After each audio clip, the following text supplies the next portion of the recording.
888 Sport. Be part of the action with our quick and easy app. In-play betting with thousands of markets to choose from on all the best sporting action. Plus, follow the latest trends and see what others are backing with our all-new Bet Feed feature.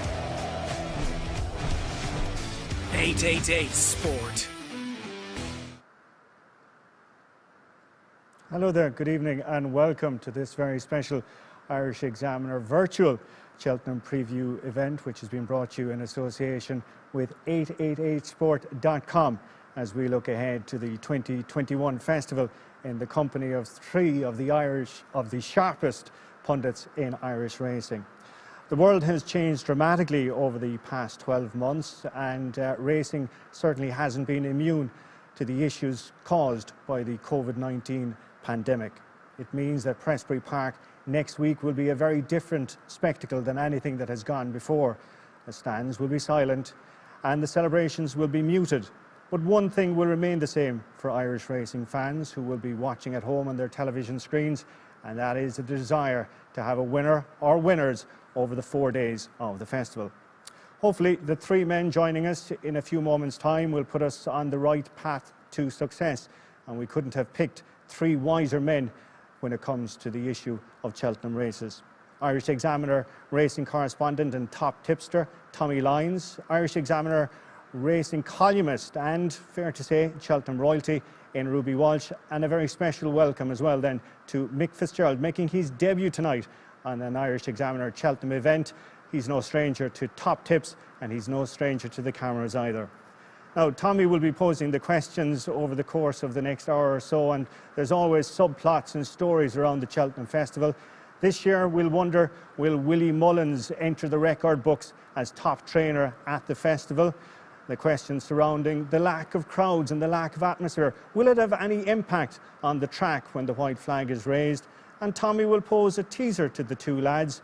Which horse, if any, would bring them out of retirement for one ride next week? Before we hear from the lads, just to mention about the Irish Examiner's coverage of the festival, kicking off with this event tonight. On Monday, we've got our 20-page supplement looking forward to the festival. It's packed full of insights and information and interviews. And what an appetizer it is for the week ahead. Then on Tuesday onwards, Tommy and Ruby will have their thoughts and tips each day in paper.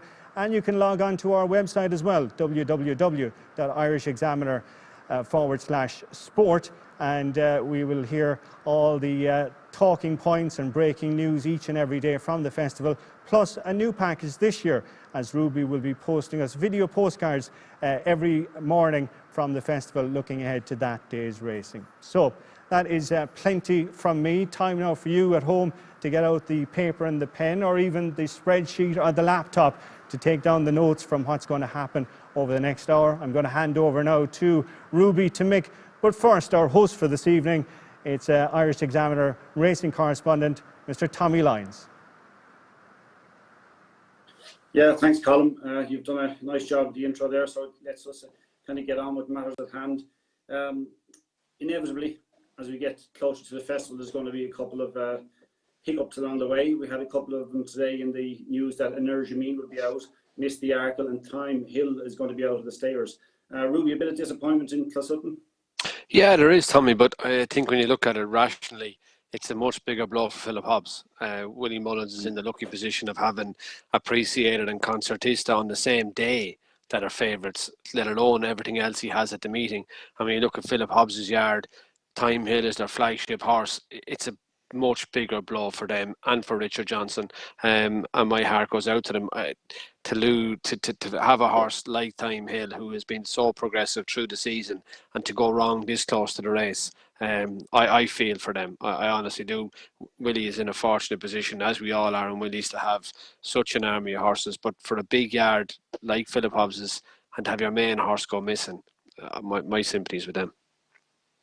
Yeah, look, they're probably the two big names, and they kind of rob us of maybe a couple of massive clashes during the week. Now, we'll have plenty of those, and we'll probably go into detail about them a little later on. But Mick, The ground in Cheltenham, have you got the latest update, maybe what it is now and what we can expect next week? It's going to be very important to the outcome. Yeah, like Simon Claes came out yesterday and said that the ground is good to soft on both courses and on the cross-country course. I was expecting it and almost hoping it was going to be a bit slower, because we've had, I'm sure all you guys as well, there was a horse supposed to come over to us. He couldn't travel on the boat because it was so windy. And we all know what wind does, it dries. And it's dried the ground over here. And there's been a bit of rain around today. The forecast has got bits and pieces of rain, but nothing significant. And I think we could see the starting on Tuesday on good to soft ground. There's still plenty of water underneath the surface, and it won't take much rain to change it. But at the moment, it looks like we're going to start off on good to soft.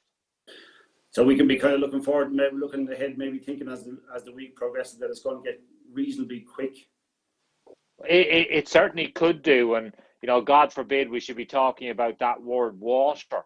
I'm certainly hoping that doesn't come into the equation. And there is some rain around. Let's just hope quite a bit of it falls on Cheltenham, because it won't take much to turn it. And the last thing that you'll need to happen is that they have to start watering it. Yeah, very much so. Just good safe ground is all we want for the week. Ruby, expectation for the week ahead, it's going to be very, very different. I would normally be over there working. You have the fortune you actually will be able to be there. Mick, you'll be there yourself. What are your expectations? It's going to be it's almost going to be quite weird, I'd say, even on track. What's it going to do is it going to make a difference to jockeys, to trainers, to staff, to horses, to the races themselves, and to your own working week? I think for me anyway, Tommy, it'll be that the whole focus is solely on the racing, and I actually don't think that'll be a bad thing. There is no crowd, there is no sideshow, there is no fanfare. It is solely, completely and utterly about what's happening on the track, and I don't think that'll be a bad thing. I think there'll be a lot of good races. I mean, look at you start with the Supreme, which could be a cracking race, and all the way to the Mrs. Paddy Power Chase, or not even the Fred Wint, the Martin Piper's the last race even. There's some big horses, some big reputations going on the line, and this year it's going to be totally and completely about what's happening on the track. I think it's quite condensed. It's a bit like you said, our focus should be entirely on the racing, but there do seem to be very, very strong races. The quality overall seems to be absolutely massive. Do you agree with that, Mick? Yeah, I think so. But, there isn't going to be that many social runners this year. Groups of lads who would really love to have a runner at Cheltenham. We're all going. We've gone for 20 years. It'd be lovely to walk into that parade ring and think you have half a chance. There won't be those sort of runners. So I think you're going to have quite a lot of horses sneaking into a few of those handicaps that might not normally have got in. So, the handicaps will have an open look to some of them. But the quality is, we're in a privileged position. And I think that's something that's very important for us to understand. We are in a position where we're able to go to Cheltenham. I'm able to get into the parade ring and look at the horses and see them up close. That is a privilege, as far as I'm concerned. And, we'll be hoping that we can convey that to everybody's had at home, because one of the things that I struggle with sometimes when I'm watching racing on the TV is, we need to show the people at home what we're able to see on the track. And I think that's really important. I think more so next week than any other, because there'll be a lot of lads who love to see the horses up close, don't have that opportunity now this year. And it's very important that we give them that sort of access. It is an opportunity to kind of claw back a bit from last year. Cheltenham, and even though none of us did wrong by there was no government directive that we shouldn't go or whatever, but it did get a lot of bad press for the fact that there were still big crowds there when the COVID was kind of developing. It's a bit of a chance to claw back and just show us what the best of what racing is about, really. It is, and as Mick says, he'll be in the parade ring. I won't. I'll be completely segregated from the rest of the ITV team, because I'll be part of the Irish bubble. I mean, the lengths and the levels that Cheltenham are going to make this as safe as possible, and with respect to everybody that lives in Cheltenham town, it's just incredible. I mean, from the time all of the Irish horses, staff, people arrive there, be it from tomorrow night through Sunday, Monday, Tuesday, you don't have any access to Cheltenham town. You can't go to the shop, you can't get a takeaway. Everybody is confined to the racecourse. That is where you will live basically for the week. So they are making huge efforts to make sure that they claw back a bit of what publicity you got last year, which I still firmly believe was wrong. Yeah, I firmly agree. Yes, we you know, things change very, very quickly at that time, and it kind of it was misfortunate that it was during Cheltenham. It could have been any week. It just happened very quickly. Probably what we're going to do is move on. There's plenty to talk about, and we probably try to keep this to roughly about an hour, not to go into wild detail about it. But the Supreme Novices is a great way to start off. Punters obviously extremely keen, good start. Ruby normally are plenty of times you've obliged for punters. Is Willie going to do it again? Yeah, I think he will. I'm not sure appreciated as much value, Tommy, to tell you, that got on his fruit at 6-4, and I hope he's quick enough. He has a turn of foot, but you know, as Mick says, the ground is dry, and if he has the pace to be able to travel comfortably in a 2-mile race going to Gallop, they'd be going. But I do have a feeling that the Irish novices could be a little bit ahead of the English ones, but I think Blue Lord at 10 or 12 to 1 is better each way value than maybe appreciated is at 6-4 to win it. Yeah, I know the ground was different last year. If Mick is saying it's going to be good to soft, I think it was a bit more testing in the bumper last year. I felt appreciated was probably, you know, advantaged by where he was situated. He was made very well at the end. It's a shame that Fernie Hollow won't be with us this year. I think a slight concern I'd have, and a lot of punters might have, is that I don't think appreciated would be even looking at this race if Fernie Hollow had been sound through the year. I think he could have been potentially an exceptional two-miler. Little bit quicker ground. Mick, you might agree with a little bit quicker ground might be a concern for appreciated. Have you something? Metier is an ex-Irish horse. Harry Fry's horse has impressed over hurdles. Are you taken to him, or do you think he's up to it? I was very cold on him at the start, but he grew on me. I was impressed with him at Sandown on heavy ground. He was a very good flat horse in Ireland, like you've said. He's a good jumper. Harry Fry's horses have been very in and out this season. You know, he's had a little bit of form of late, but it's not that inspiring. I actually thought Ballyadam represented a little bit of value in here. Very strong traveller. I think what we used to have many years ago is you come to Cheltenham and you watch all the replays of horses, especially some of the races in Ireland. Heavy ground, they go steady, sprint. It's a bit of a farcical race sometimes. Then you get to Cheltenham and suddenly it's different ground. They go flat out and some of these horses suddenly get swept off their feet. And it's a different ball game. We might have that again this year. And if that's the case, it'll bring in a few of those other horses. I like the way Ballyadam finished the race off the last day behind appreciated. He made a mistake at the last, which should have cost him a lot more than the distance he was beaten. I just think at a bit of value, I'm going to take on appreciated with him.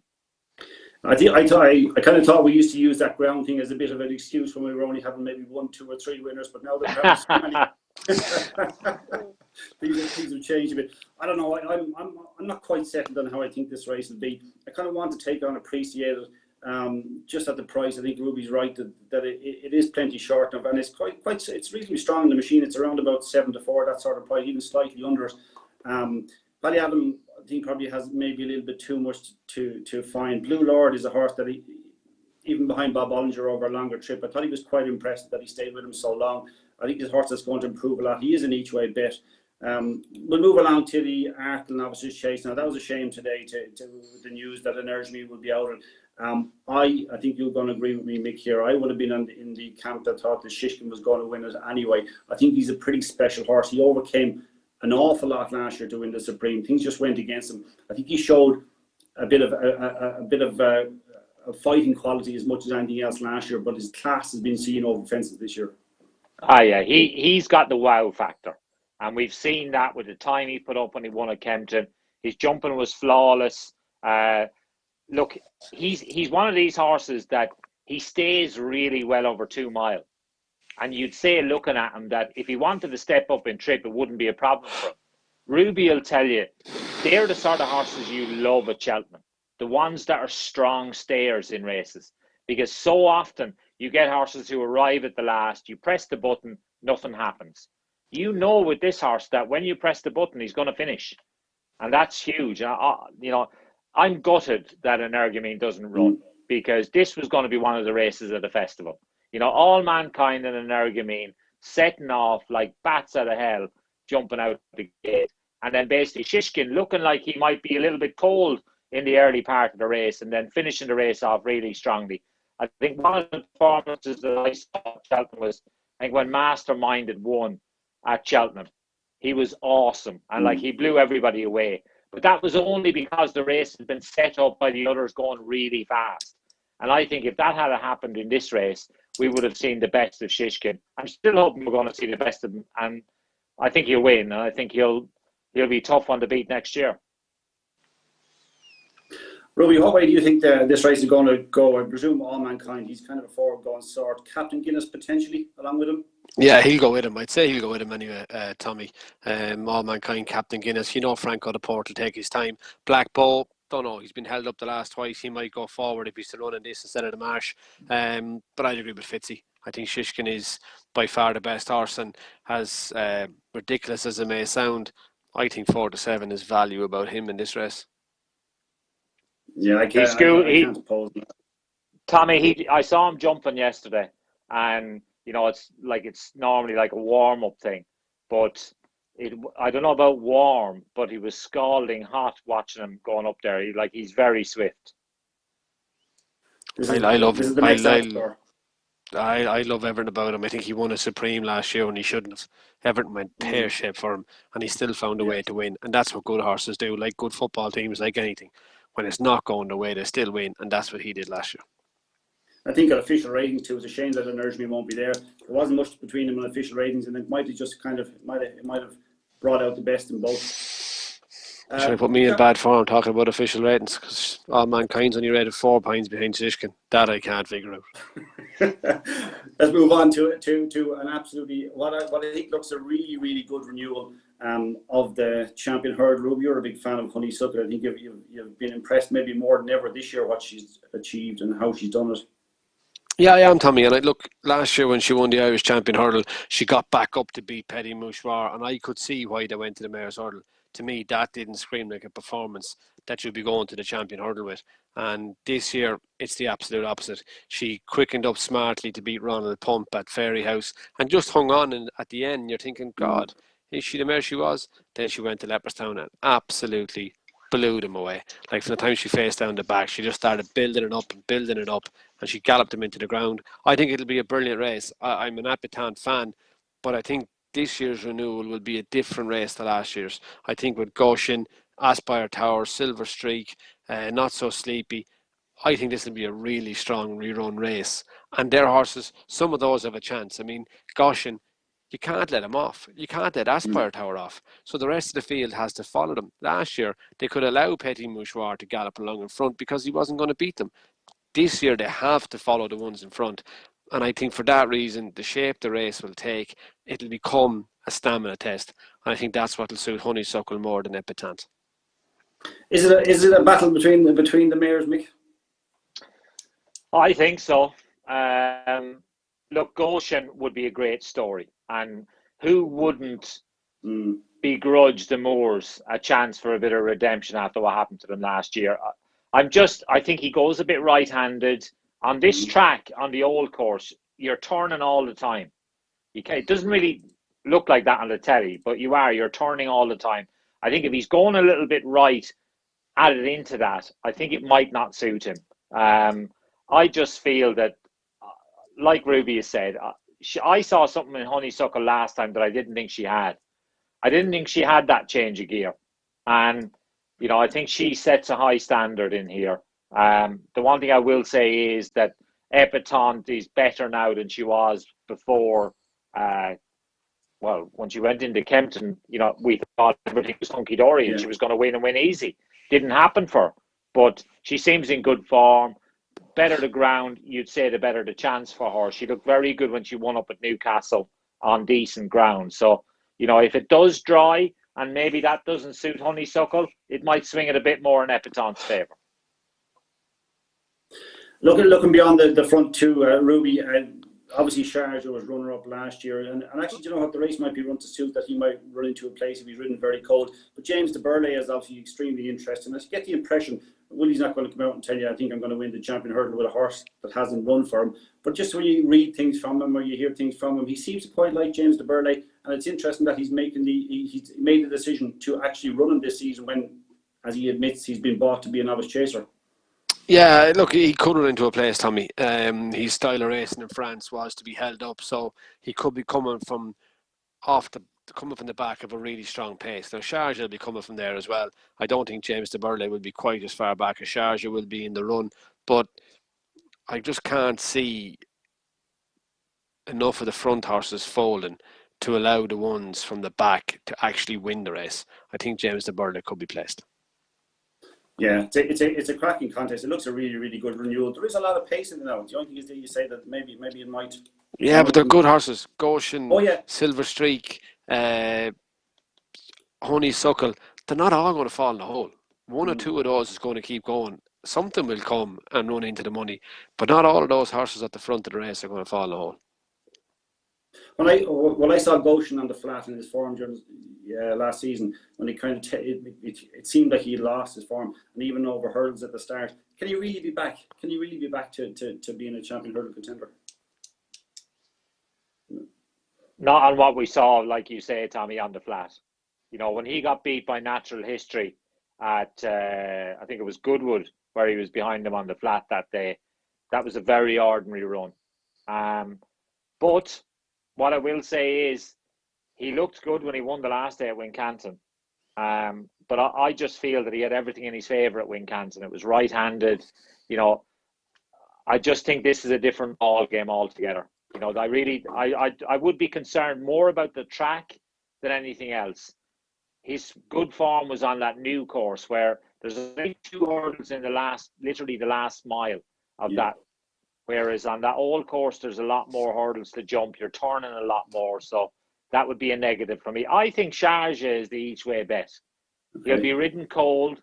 He'll be ridden to come through. And I think if you're trying to nick a bit of place money, he's the one for that. Yeah, often an underrated horse. He's achieved plenty in his career, in fairness. You know, things haven't always gone his way. The Mayor's Hurdle, obviously, Ruby, it's a race that Willie has dominated. Looks like Concertista is gone odds on for this. Roxana is she going to go the Stayers Hurdle route maybe? I think that must be the reckoning that why Concertista has gone odds on. I don't know, will she? I still don't see how Roxana turns the form with Paisley Park and then throw in Sire de Burley as well. So I don't know. I think Roxana's form is better than Concertista's. If she was mine, she'd be running here because I think Roxana has a better chance of beating Concertista than she does Paisley Park. But look, that's only my opinion. Concertista is all potential. She won the Mayor's Novice Hurdle last year. Her form is nowhere near as strong as Roxana's. And Dame de Compagnie was a good winner of last year's Coral Cup. She's a good mare, Concertista, but she has to go and deliver on the biggest stage. All her form ties in with Manila Melody and beating Dolcita here last year. I'm not sure that's anywhere near the form level that Roxana has. I'm a huge Roxana extremely fan. Strong over 2.5. Tommy. Yeah. Yeah, that's it. That's a very good question, Tommy. For Ruby, Concertista Ruby, would you be as happy with her over 2.5 as you would with her over 2? She's won over 2.5 the last time, Mick. My sister Sarah and Manila Melody went a really strong gallop and she came from well off the pace. She's not slow, Concertista. She did get beaten plenty of times. And whatever way you look at it, Benny Didieu, when she fell, needed to jump the last to beat Roxana. She couldn't have afforded to slow down and pop it. She wouldn't have won either way. And, I'm not just certain, looking at Roxana this year, that she has to have 3 miles. I know with my Willie Mullins hat on, I'm hoping Dan Skelton heads off to the Stayers Hurdle there. I think she's going to run here, Tommy, Roxana. Okay. From all the noises we've been hearing over here, you know, it looks like Roxana's going to take her chance in this. Obviously, with Time Hill coming out, it throws a real spanner in the works, but they've still got Paisley Park to beat. I think if Roxana runs in here, she wins. I really do. It's interesting. We're taking on a short from there. I tend to agree. I think Roxana's a cracking mare. I think she's been underrated slightly. Yeah, a serious mare. The couple of handicap or national hunt chase, of course, we have to talk about. I think if they make the decision to run Royal Pagaille here, I think he's the best in the meeting. I'll be honest about it. I don't like him for the Gold Cup. I think his jump will be put under pressure at a different pace completely. He runs in this race, I just think he wins. I'd agree. Yeah, the ground drying that'll suit Galvin.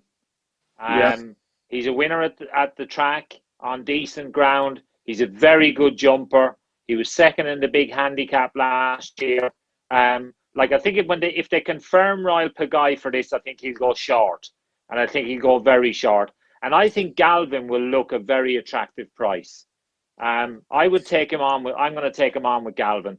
I just think he's proven at the track, and he's ticking an awful lot of boxes. We can't. There are many of the horses, and I don't really want to go into the whole Gordon Elliott side again. But is there any way of making, having any gauge, or are we just going to have to wait and see with all the horses that they've moved yard? I don't know, Fitzy. I think they'll be fine. I mean, it's too close. It's only 2 weeks. And what was Gordon going to do with them in 2 weeks? Only tick them over. They're plenty fit, and I don't get the whole moving yard thing. Look, Galvin is 8, is he? 7, 8. Galvin 7. Yeah. You're not sending. It's not like sending a 12-year-old off to boarding school. You're sending people off to college. They're old enough to adapt. And if they were going to the Melbourne Cup, they'd be in quarantine in Newmarket for a fortnight, and no one would say boo about it. So I don't think it's that big an issue myself. There are a couple of handicaps on the first day. The Ultimate, Mick, you might be placed to give us some sort of idea. It's difficult race. Yeah, I really like I Wright in here. Very often people say, you're looking for a young pretender, one that's not been found by the handicap or not been found by the market. You look at the horses that have won this race. It's been won by horses that have been around a little bit, like the Conditional won last year. He had solid form coming into it. I Wright's form is better than any of these. He was placed in a Ladbroke. He was placed in a Charlie Hall. He's a very good jumper. Dickie Johnson rides him. Basically, marriage made in heaven. Dickie will gun him. And, I think he's a really good bet at 10-1. Ruby, any opinion on No, that? no opinion, Tommy. No opinion on it. I'm an I Ride fan, but I have no opinion on the race. Yeah, I'm sure you're going to have an opinion on the Fred Winter, or the Boodles as we call it. Willie has a very likely type in Saint-Sam. Yeah, I couldn't guarantee he'll run. It's the only thing. I do think Connections want to go to the Triumph. This is definitely a weaker race. He's a rating of 139, which would look workable for him. And it's a much weaker race. Hogrie is your favourite. Coltor at Dermot Wells has been well mapped out for it. John Joe Jr. rides him. I think Bustleton could be interesting as well. But look, Tommy, till I see declarations and handicaps, not for speculating on them. Tend to agree. Let's move on, and we'll move quite quickly from here. We spent quite a bit of time, but I think the first 2 days are the days where punters are going to get the money if they're going to get it at all. So the Ballymore looks a cracking contest. There are some here. Mick, you spoke a little bit earlier on about Brave Man's Game. You said you've seen him recently blowing Paul's. He is a horse towards the head of the market. What do you make of him? Oh, I love him, Tommy. He looked really good when he won at Newbury. He's got a turn of foot. He's a strong traveller. He's a good jumper. He's the only thing I would say looking at him. When I was really impressed with him when I saw him at Newbury when he won. And I was down at Paul's the other day, and I thought to myself, do you know what? This horse is going to be so much better next year when he's a little bit stronger. And that's if I'm to find any negative about him, I can't knock his form. I can't knock what I've seen of it. Yeah. But the only thing I would say is he looks to me like he's going to be a better horse physically next year. And, sometimes, you get a horse like Denman who came in here. He was the good thing, and he got beat because he probably just wasn't the finished article physically. Because he got a poor ride. I didn't want to say that, Ruby, but that'd be my only concern about Brave Man's Game. I think his form is up to it, and it's the best of the UK horses. But I just worry that maybe he's going to be a better horse next year.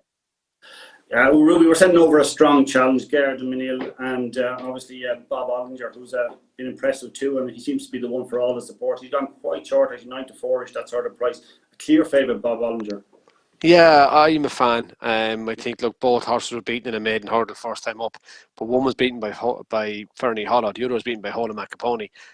And I know Galliard de Mesnil beat Mr. Incredible then at Leopardstown, and he went on to beat Glens of Antrim at Naas, but I just prefer Bob Ollinger's form, and I've always been impressed with him.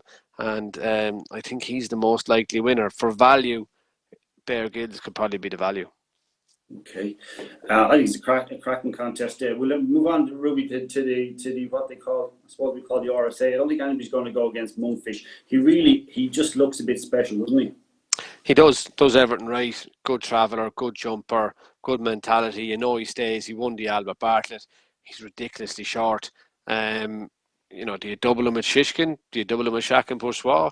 Do you treble him with Envoy Allen and Shishkin? I think the novice chases are the best races, potential-wise. They've 3 really short price favourites. And I think this fella's rock solid. And it's like looking at Shishkin and looking at Envoy Allen on the Thursday, Tommy. It's pick the horse to beat them. I can't pick a horse in any of the 3 races to beat the favourite. And if you took them out of Cheltenham and ran it of a Thursday and just said this is a normal novice chase, Monkfish would be 1-4, Shishkin would be 1-4, and Envoy Allen would be 1-4. But because it's Cheltenham, they're only barely odds on. They all should be shorter than they are in the races they're running in. Mick, yeah, it's the fact that Monkfish has had some good tests on the way, including over hurdles. It's just great to see that he keeps coming out on top. He does look the real deal, doesn't he? I really think he's one of the most exciting young horses around. I did the walk-back interviews last year at Cheltenham, and I walked alongside Paul Townend after he'd won on this fella. And I've got long arms, and even I couldn't reach up to Paul Townend because this horse is a monster. Like, he's huge, and for him to win a race at a Cheltenham Festival over hurdles, I think shows you how good he is. And like last time it was over 2-5, everybody thought, oh, will he be as good back in trip? As good. He was so impressive. And look, I've said it all along, but I think if this horse ran in the Gold Cup this year, he'd win. I think he's that good. Fortunately, it was never a conversation. I think the stable might think they have that one covered. He does look entirely special. I think he's the one favourite of the week that nobody be trying to get beaten. He just looks absolutely sensational. Ruby, the champion chase. This is a favourite that potentially could take on Shakin Bourgeois. Mick will tell us plenty about Altior in a minute, but Shakin Bourgeois will make it. Mick, I don't know what you're going to take, or Tommy, what you're going to take him on with. Altior was an incredible racehorse, and I saw the back end of Altior more than anybody else. But I just don't know at 11, is he still that racehorse? He wasn't at Christmas. There's no way Nube Negre would beat the real Altior, but he did at Christmas. Politolog, to me, was a lucky enough winner of it last year. The race fell apart. First flow, I think, has to go right-handed. What's going to beat Shakin Bourgeois? Put the Kettle On wasn't in the same parish as him in Leopardstown at Christmas. Can't see how she does it. He's a good jumper. He's a strong traveller. I think he would win over further, and I actually think he'll be better on better ground. His best performance thus far, or as a novice, was in Punchestown in good ground. So I think he's a horse that'll improve for good ground. They're all about sticking cheek pieces on Altior, and he'd be a brilliant horse and it'd be a fairy tale result, but I just don't see it, and I think Shakin is rock solid. Mick, Altior, turn back the clock. I hope so. I'd love to see it. Like, the one theme that occurs every year with Cheltenham when you look at the results is horses that have got previous form at the festival turning up year on year and delivering the goods. He's one that's won 4 times at the festival. There's no doubt on his form and on what we've seen of him, he doesn't look as good as he was. He's just lost that air of invincibility. But what I will say is he's going to have cheek pieces on. He schooled yesterday morning.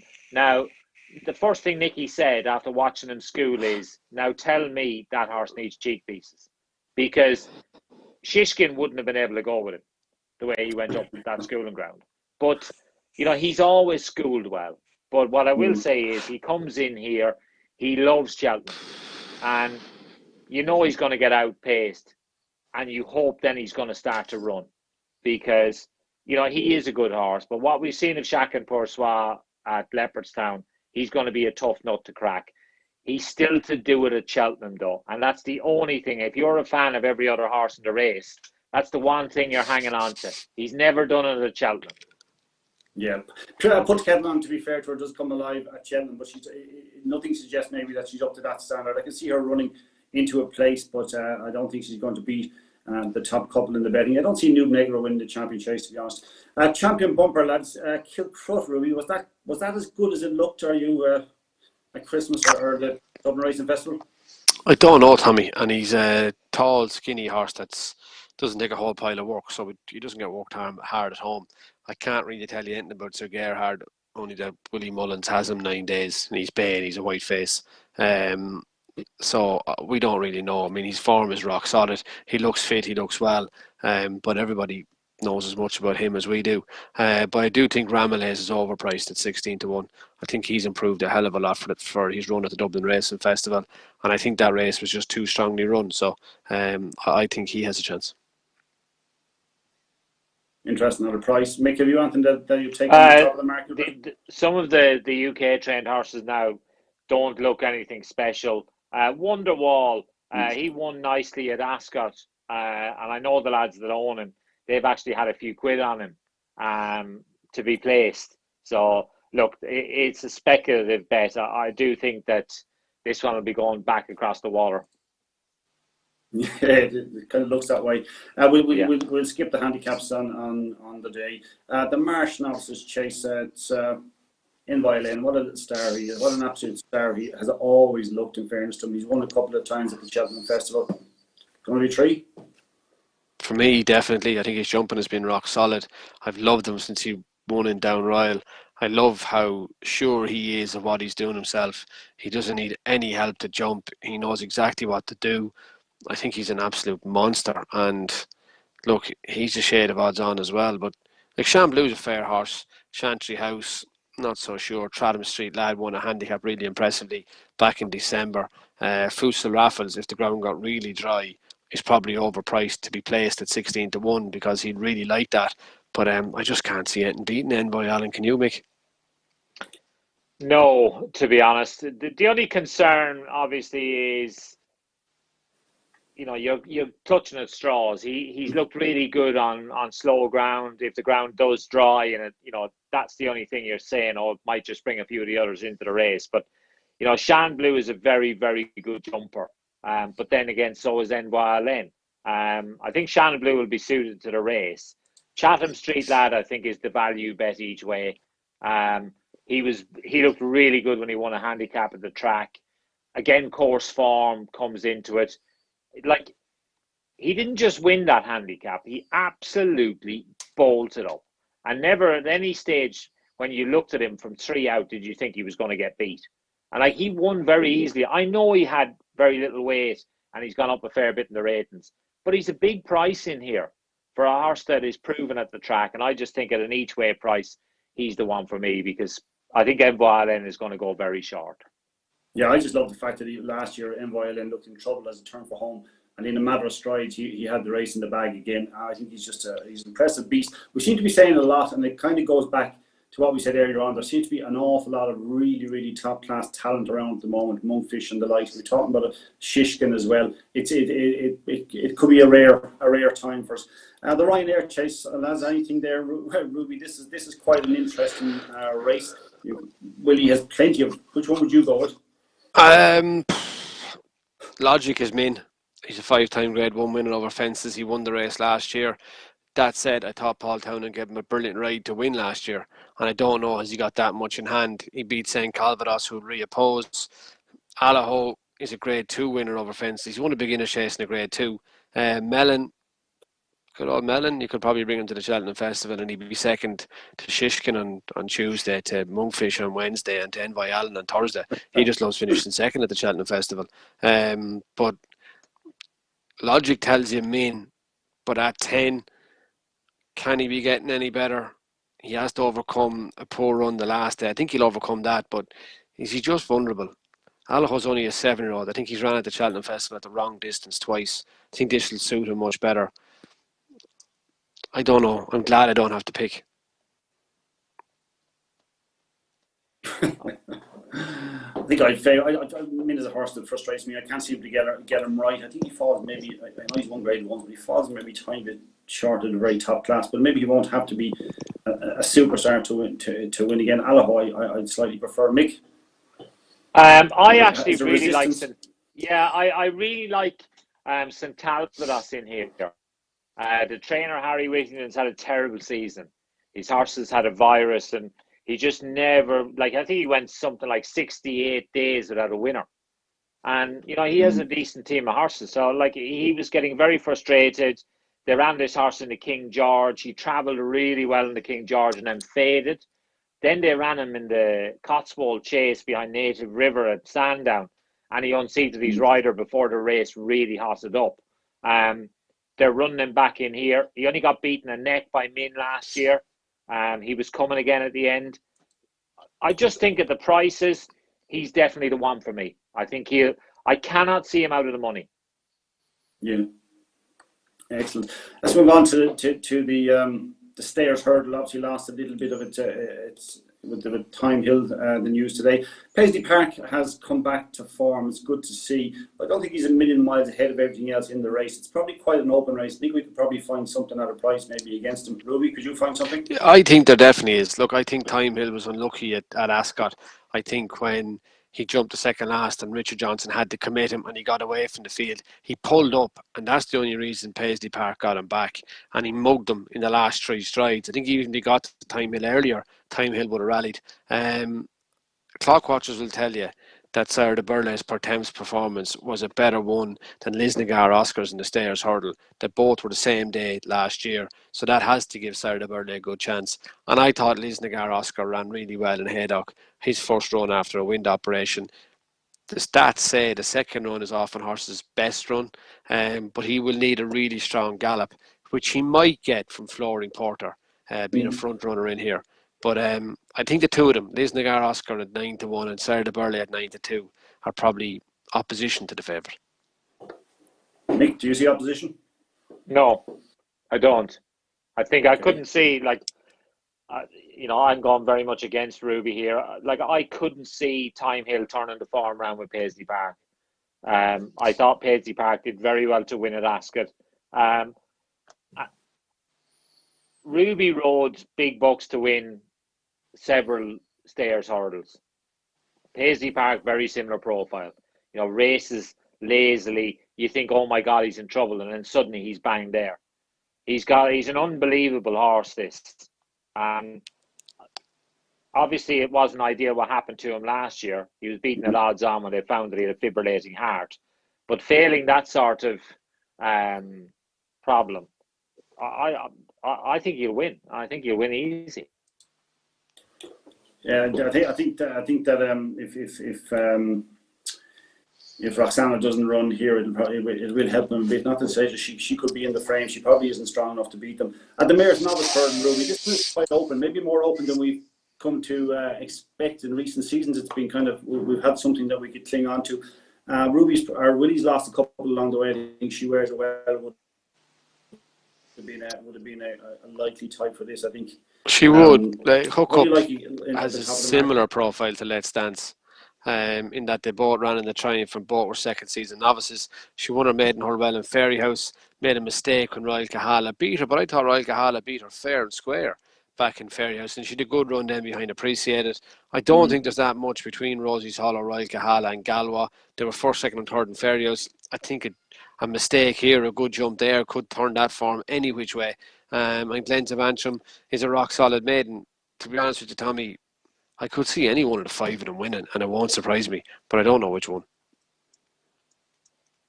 Yeah, I thought Hook Up maybe the day she was beaten by Roy Kahala, I thought that maybe stamina was an issue. And then the last day she did nothing but fly home. She has me slightly confused. I don't know what to make of her. She's either very, very good or just things maybe fell nicely for her the last day. I don't know. Mick, have you a strong opinion? Yeah, I really fancy Hook Up. I thought she made a mistake at the wrong time. They got away from her a little bit, and she, like you say, she finished the race off really well. I think if Appreciated goes and wins, and Barry Adam runs a big race in the opener, I think she'll go quite short. because I think plenty of people latch on to that. I like her. I think she's got a good profile, you know, and I think she looks a much better horse this year. She actually reminds me, now I could be talking absolute bollocks here, but she reminds me of Concertista, because she went to the race the previous year, Ruby, and then went and won the following season. She did, yeah. Concertista had her first run in the race as a first run ever over hurdles, and she just got caught on the line at 50-1 with Danny Mullins, Eglantine the side-shinder. Yeah, I would be slightly concerned about hook-up stamina, but I don't have a strong fancy in it. I think Willie Mullins has much stronger horses across the week, and he may well win the race, but whichever one wins won't be carrying any of my money, Tommy. All right, we'll move on to Friday, because there's some terrific racing, obviously. But the big race, obviously, is the Gold Cup, and a bit of history potentially in the making for Album Photo. It's been much publicised, and it's just, I think, it's a feeling of people that haven't really been taken by Album Photo for whatever reason you want. But the facts are, he won when stamina was demanded. He won when the race wasn't exactly run to suit. He's just a classy horse who tends to find a way to win. Is he on course, Ruby, for 3? I think he is. I know Paul Townend thinks he is as well. He's very confident, and you gotta love it when your jockey is confident. Exactly as you described it, Tommy. Won a slow race, won a fast race. He has new opposition. Champion of Plutar and new opposition to him. So is Fraudon, but even though he's a King George winner and he's won a Cleve or a Cotswold chase, I just still think Fraudon has to improve a little bit. I don't know why. I don't particularly fancy Santini. Kemboy has disappointed in 2 Gold Cups. I think Album has it all. And right now, looking at it, he is the only one of the top 3 or 4 even guaranteed to get the trip. He has form at 3 miles, 2 furlongs and 70 yards. The rest of them don't. I tell you, a horse that obviously brought itself into the picture was Absolute Tar, but I thought last year, I know it won at the festival 2 years ago, I thought last year it made the fences look big, and that seems strange for a horse that won over fences the previous year, but I just felt like a real effort to jump. Maybe stamina bringing it, but I don't think you can afford that in a Gold Cup. Mick, what way would you go with that? I have to admit, Tommy, I did several previews last year, and he was my nap of the meeting at Plutarch. I couldn't see him beat after he's winning the novice the year before in the Ryanair, and he got beaten. He wasn't beaten far by Min, but I was like you, totally underwhelmed by him. You know, I thought he made a hard work of it in the Ryanair. And if you stop that race at Leopardstown, the Savills, 2 out or 3 out, and I say to you, right, that Mellon gets beat and Kemboy gets beat, you would laugh. You'd say you're talking to your pee hole, because there's no way Plutarch wins that race from there. No way. And I think it was the fact that, maybe what happened to the others played into Plutarch's hands. Look, he is a very good horse. That there's no doubt. He's winner at the festival already, but you are just guessing a little bit about his stamina. With Album Photo, there's no guessing. No guessing required. He was really good in last year's race. Paul Townend kicked at the right time, and it looked like he just hung on. But riding Cheltenham Festival winners is all about timing. It's better to be, I only just hung on, to I only just didn't get there. Trust me, I'd rather have the former where I only just hang on. And what about Champ's preparation, Mick? What do you make of that? I think it's far from ideal, and I'm not sure what I think about the RSA last year. I know Ruby has an opinion that you've said it, Ruby, I think in the past, about you felt that Champ was quickening last year and all that. I just thought they kind of went a bit hard. I thought he jumped stink. Am I the only one that thinks he jumped? Yeah. Like I was doing something similar earlier, and someone said to me, Champ robbed the RSA. He didn't rob it. He gave it away, and the others gave it back to him. He jumped that bad down the back straight. Like, he got into the board. Fitzy had been watching it closer than me, being associated with Nicky's yard. But he got to the board of every fence in the back straight.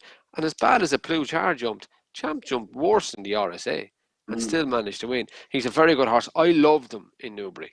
I loved that he found the half strides all by himself. Nico didn't have to haul him back or hang on to him. The horse found the half strides all the way himself, and he looked a different horse. Look, Fitzy will have been watching him. What do you think, Mick? Well, last year I was down at the second last, so I ran between the second last and the last fence, and there's no way Champ was going to win after the second last. No way, because the other two were gone. And then Manelli Indo stopped dead at the last when he landed at the back of it.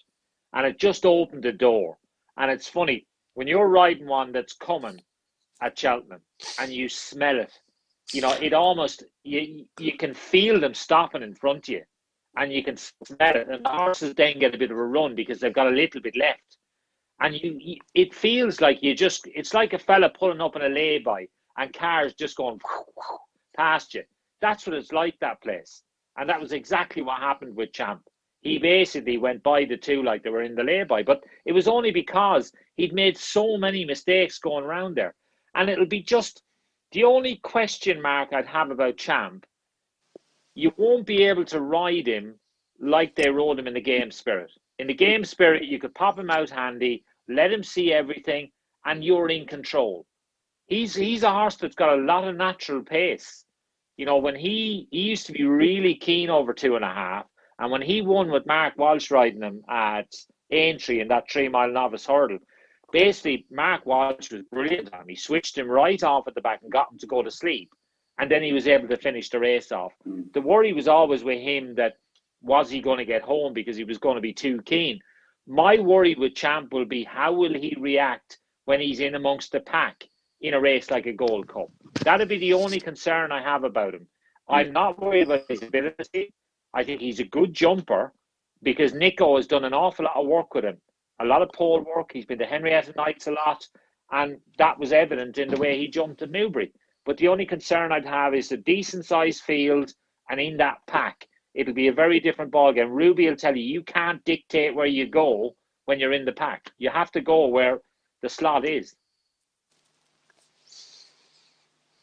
I think the problem I have with him is that we'll have to wait probably 3 or 4 fences to know where we stand with him and how he's jumping. He was excellent the last time, but as you said, he went out in front. What I liked, I suppose he showed the taste to lead over that trip, whereas he's not going to try to do that from the front. So I think it might be too late to have a bet on by the time you realise he's jumping really well or he's settled into a good rhythm.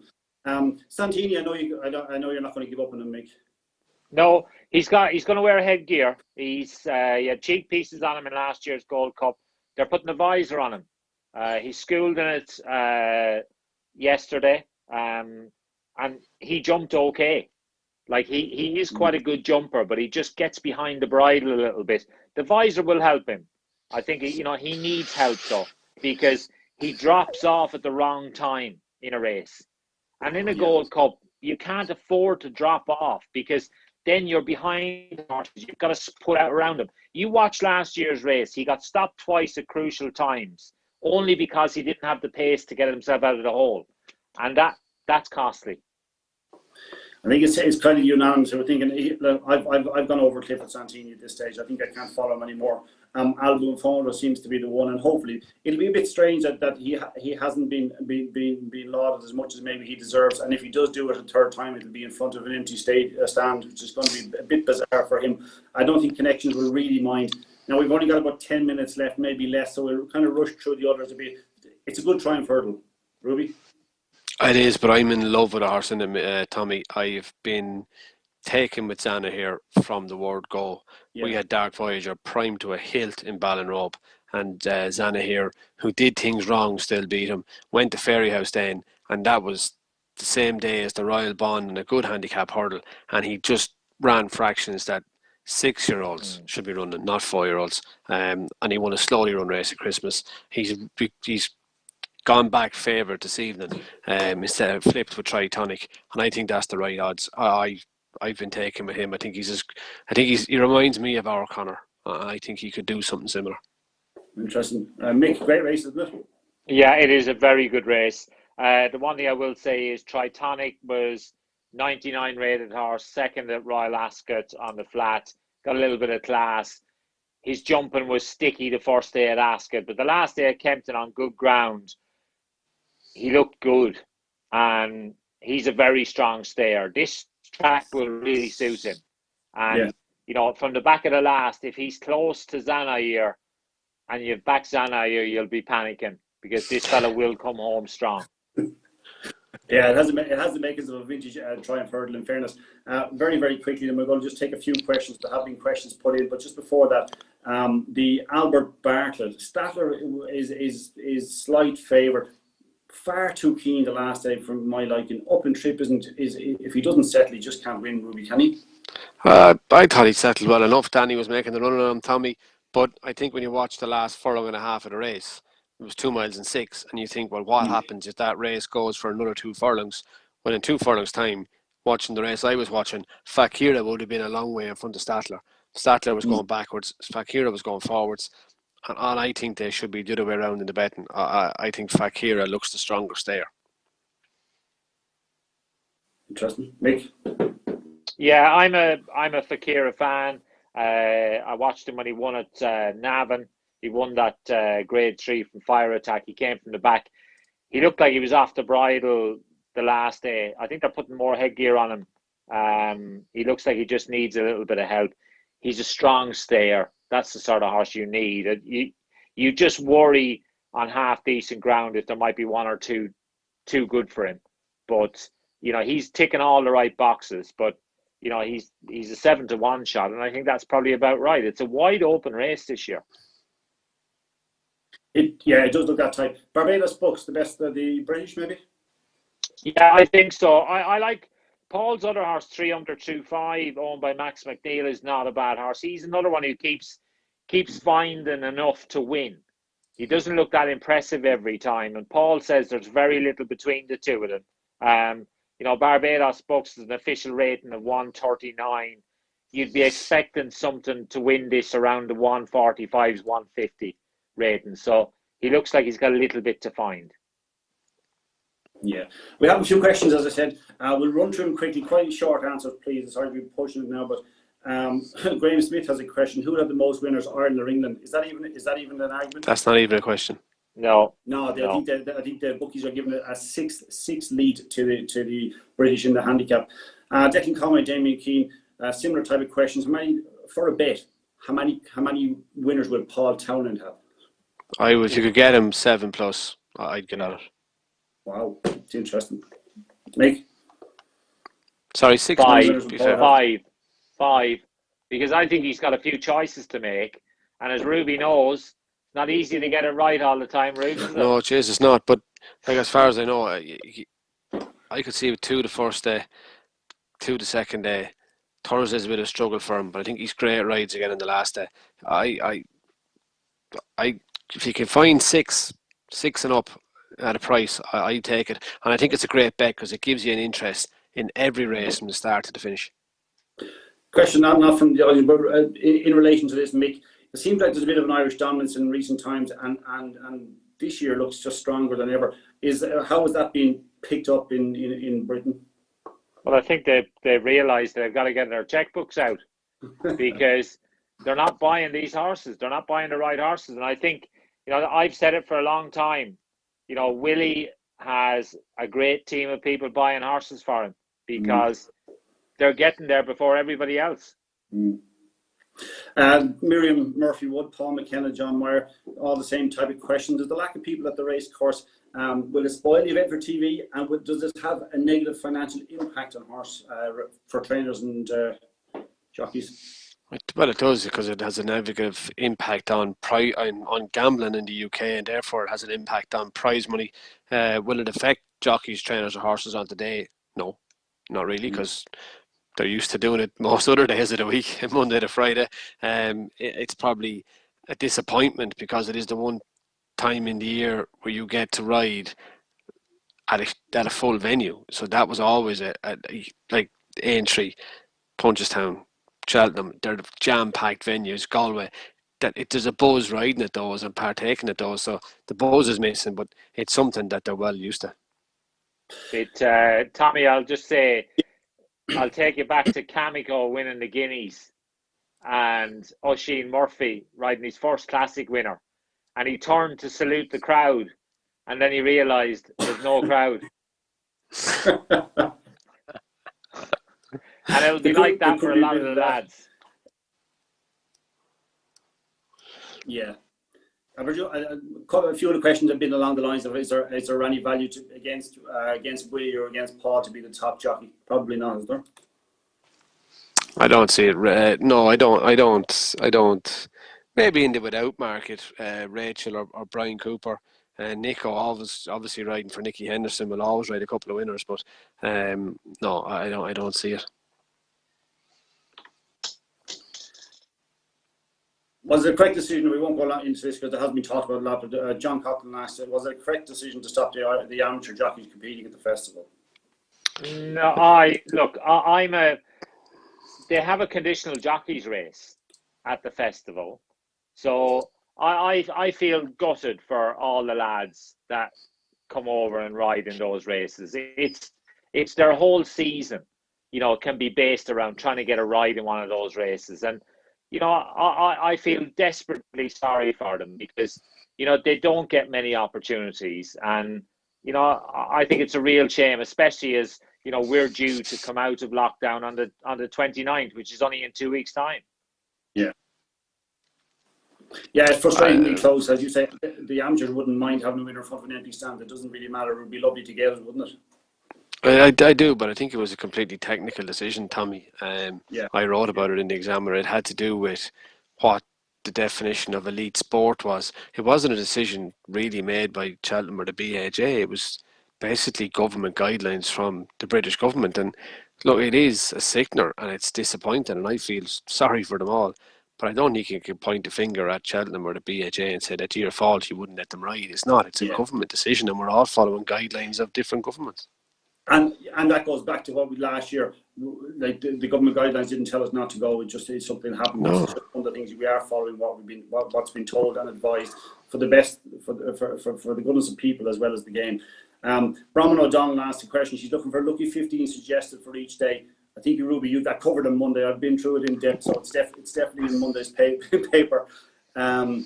Here's a good question. We'll finish it up on this now. It's slightly Cheltenham related. We'll have to try bring in Cheltenham into it. Paul Drummond asked, who was the one horse that had the great potential that you rode that never realised it? We'll go with Mick first. A horse called Blue Royal. I led Istabrack over the last when he won his third champion hurdle. And I thought, this horse will be back next year. He'll win the Arkle. And unfortunately, he never delivered the goods. He was a very, very good horse. And look, there's lots of people who have stories about horses like that, but it was a real shame for him and for his owner. Yeah, I remember him well. Ruby? Oh, Vatour, without doubt. We didn't get to see half enough of him. Wow! And just I know he won 3 times at Cheltenham, but he's the closest horse I ever rode to Caught Star. Gave a display of jumping one year that would take you out. I think he was an incredible racehorse. It was phenomenal. We better wrap up for the week. Ruby, what's your best bet for the week? Oh, I need to double on the Tuesday. Monkfish and Shack and Poursois, and do a travel with the 3 novice chasers: Shishkin, Monkfish, and Envoy Allen, Paul Townend +6 for an interest for the whole week. Wow, Mick. Look, I love Monkfish. I'm a huge fan of him. I think Chatham Street Lad and St Calvados are very, very good each way bets in their subsequent races. And for me, I think it's a Royal Pagaille. He turns up in the national chase, and also for a handicap, I like Champagne Gold. I think he ran a superb race on his handicap debut in a really competitive race. I think he'll be suited. Not certain whether it's the County Hurdle or the Martin Pipe. He'd be suited by a strong pace. I think he's a horse that's going to improve a ton. I could see him being back next year for better races. Mick, Ruby, thanks very much. And we're going to hand back to Colin. Cheers, Tommy. Thanks, Tommy. Thanks indeed to our 3 wise men. What a performance by Tommy, Ruby and Mick there. If the racing next week is half as exciting and entertaining as the past hour, then we are in for a fantastic time. Now, time for me to say a few thank yous and a few reminders as well.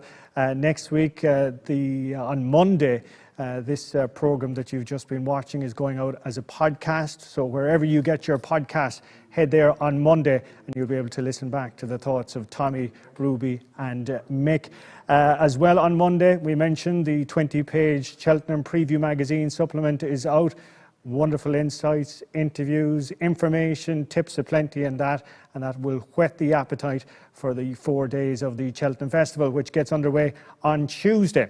And in Tuesday's Irish Examiner, we're back to our daily sports supplement. You'll be delighted to hear. Tommy and Ruby will be heading the team for us for the 4 days of the festival with their tips and thoughts each day. Ruby as well will be posting a video postcard every morning from Prestbury Park at around 9 a.m. to look ahead to that day's racing. So that's a new initiative from us. And as well, don't forget our website, www.irishexaminer.com/sport for all the breaking news during, before and after the racing at the Cheltenham Festival. Want to mention as well the assistance we had in putting tonight's programme together. Our thanks to 888sport.com, and also a huge thank you to our marketing department, to Karen and Nicola in the background there, and to all the big team here in VE Studio for tonight's broadcast. That is where we're going to wrap it up. As I said, join us again on Monday. If you didn't catch all the names and all the tips tonight, you'll be able to listen back on the podcast.